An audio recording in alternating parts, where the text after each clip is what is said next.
Amalagin sa bandam nunca haría susurrar. 55. 3.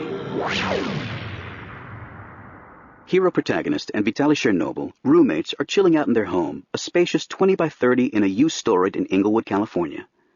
The room has a concrete slab floor, corrugated steel walls separating it from the neighboring units, and, this is a mark of distinction and luxury, a roll-up steel door that faces northwest, giving them a few red rays at times like this when the sun is setting over LAX.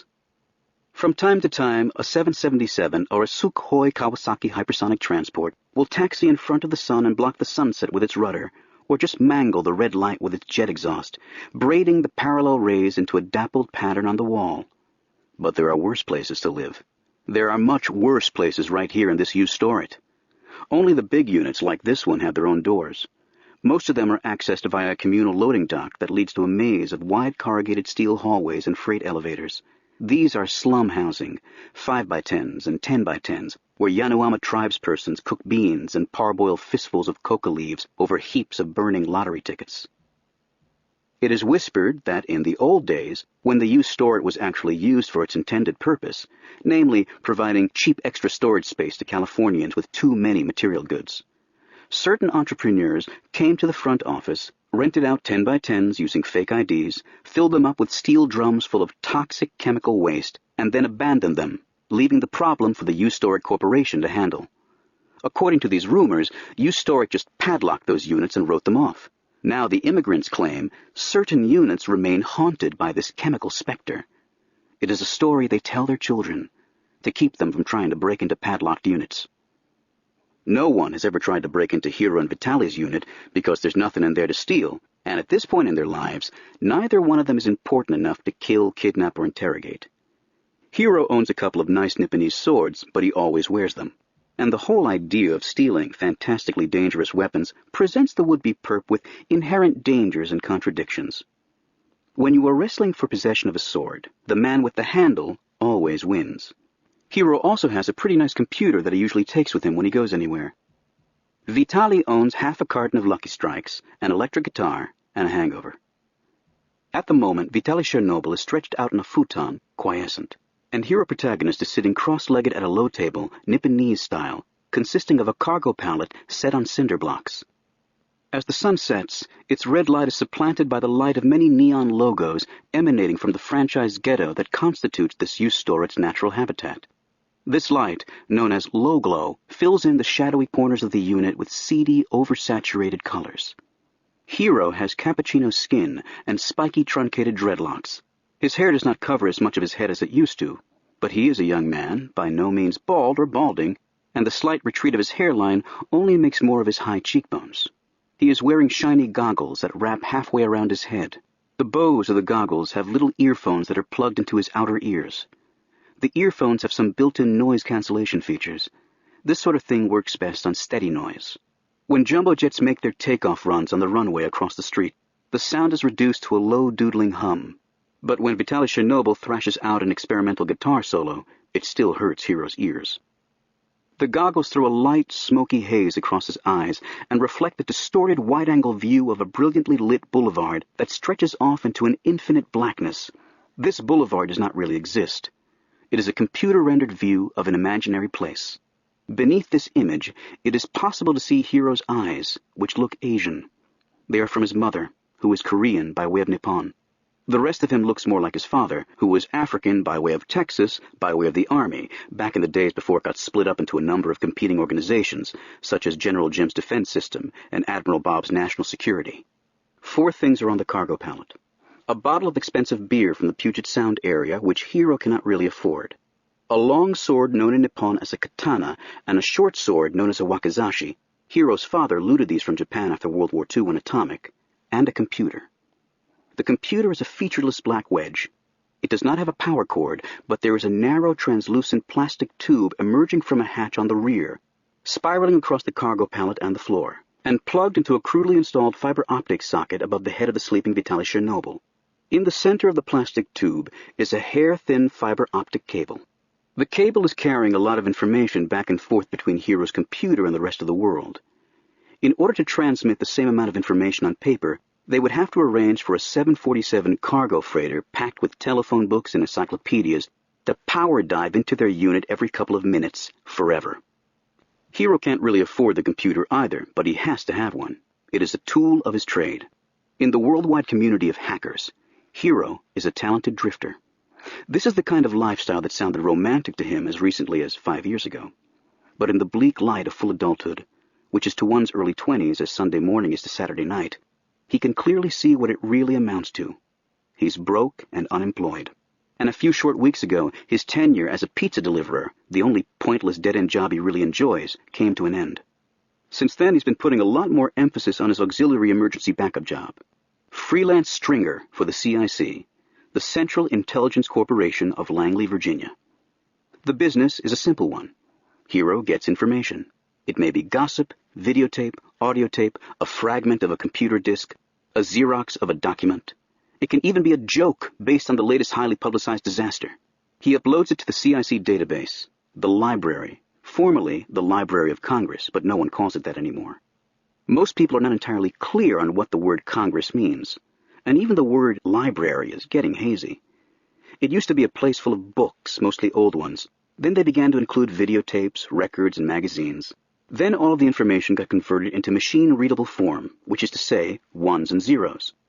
And as the number of media grew, the material became more up-to-date, and the methods for searching the library became more and more sophisticated.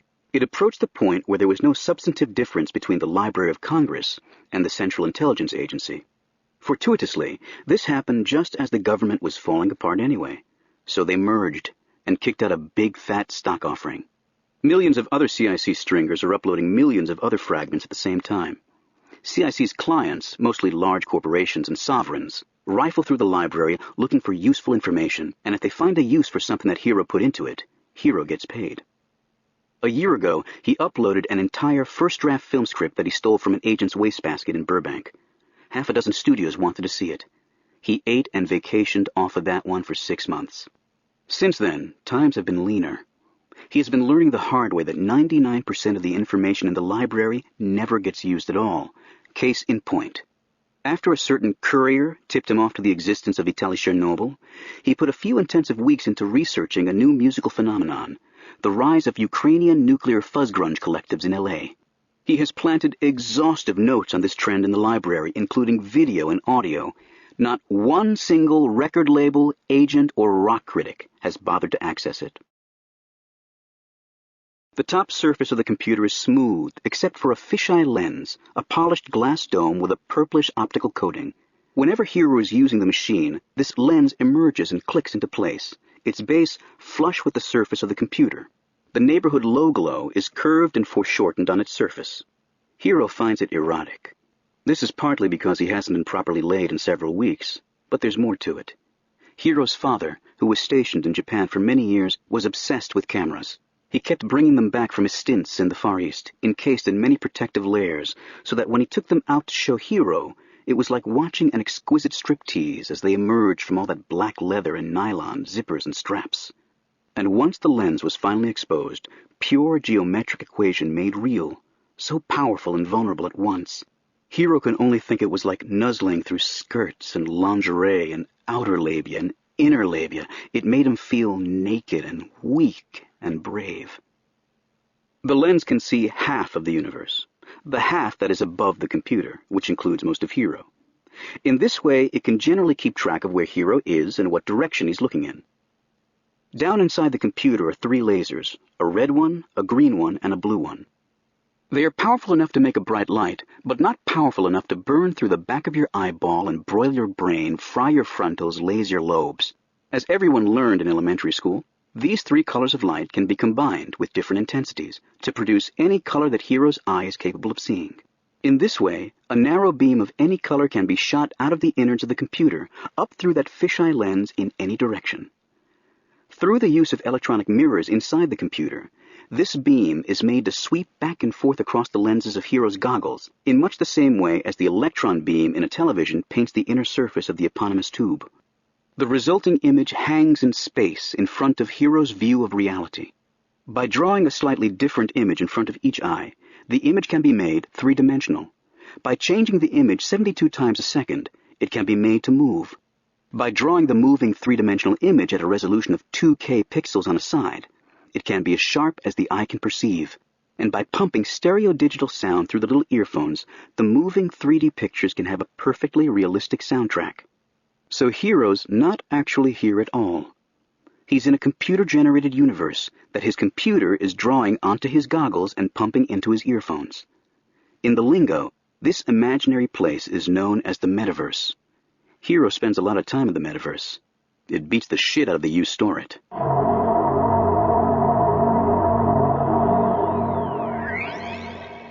Hero is approaching the street. It is the Broadway, the Champs-Élysées of the metaverse. It is the brilliantly lit boulevard that can be seen, miniaturized and backward, reflected in the lenses of his goggles. It does not really exist, but right now, millions of people are walking up and down it. The dimensions of the street are fixed by a protocol, hammered out by the computer graphics ninja overlords of the Association for Computing Machinery's Global Multimedia Protocol Group. The street seems to be a grand boulevard going all the way around the equator of a black sphere with a radius of a bit more than 10,000 kilometers. That makes it 65,536 kilometers around, which is considerably bigger than Earth. The number 65,536 is an awkward figure to everyone, except a hacker, who recognizes it more readily than his own mother's date of birth. It happens to be a power of 2 to the 16th power to be exact. And even the exponent 16 is equal to 2 to the 4th, and 4 is equal to 2 to the 2nd. Along with 256, 32,768, and 2,147,483,648, 65,536 is one of the foundation stones of the hacker universe, in which 2 is the only really important number, because that's how many digits a computer can recognize. One of those digits is 0, and the other is 1. Any number that can be created by fetishistically multiplying 2's by each other and subtracting the occasional 1 will be instantly recognizable to a hacker. Like any place in reality, the street is subject to development. Developers can build their own small streets feeding off of the main one. They can build buildings, parks, signs, as well as things that do not exist in reality, such as vast hovering overhead light shows, special neighborhoods where the rules of three-dimensional space-time are ignored, and free combat zones where people can go to hunt and kill each other. The only difference is that since the street does not really exist, it's just a computer graphics protocol written down on a piece of paper somewhere, none of these things is being physically built. They are rather pieces of software made available to the public over the worldwide fiber optics network. When Hero goes into the metaverse and looks down the street and sees buildings and electric signs stretching off into the darkness, disappearing over the curve of the globe, he is actually staring at the graphic representations, the user interfaces, of a myriad different pieces of software that have been engineered by major corporations. In order to place these things on the street, they have had to get approval from the Global Multimedia Protocol Group, the GMPG, have had to buy frontage on the street, get zoning approval, obtain permits, bribe inspectors, the whole bit. The money these corporations pay to build things on the street all goes into a trust fund owned and operated by the GMPG, which pays for developing and expanding the machinery that enables the street to exist. Hero has a house in a neighborhood just off the busiest part of the street. It is a very old neighborhood by street standards. About 10 years ago, when the street protocol was first written, Hero and some of his buddies pooled their money and bought one of the first development licenses, created a little neighborhood of hackers.